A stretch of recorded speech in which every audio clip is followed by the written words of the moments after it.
లెక్క అప్పగించాలా? నీ జీవితాన్ని బట్టి, నీ మాటలను బట్టి, నీ ప్రవర్తనను బట్టి, నీవు దినదిన జీవితంలో ఏ విధంగా ప్రవర్తిస్తున్నావు దాని అంతటిని బట్టి దేవునికి ఏం అప్పగించాలా? లెక్క అప్పగించాలి. లేకపోతే ఆ యజమానుడు అడిగినప్పుడు అయ్యా మౌనంగా ఉన్నట్లు ఆ వ్యక్తి ఏం చేసినాడు? అడిగినాడు, ఏమయ్యా పెళ్లి వస్త్రాలు లేవు, ఎక్కడ పోయినాయి నీ వస్త్రాలు లేవా, లేకపోతే ఎవరైనా ఇవ్వలేదా అని చెప్పి అడిగితే లేవండి నేను తెచ్చుకోలేదంటే అయిపోయేది. మౌనంగా కూర్చున్నాడు. అట్ట కూర్చుంటే సరిపోదాడా? యేసుప్రభువారు అడిగినప్పుడు మౌనంగా కూర్చుంటే సరిపోతుందా?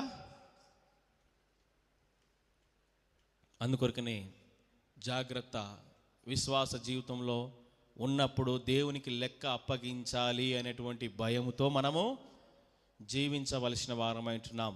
నిర్లక్ష్య స్వభావము, దేవుడిచ్చినటువంటి బాధ్యతలను తృణీకరించేటువంటి పరిస్థితి, త్రోసివేసేటువంటి స్వభావము,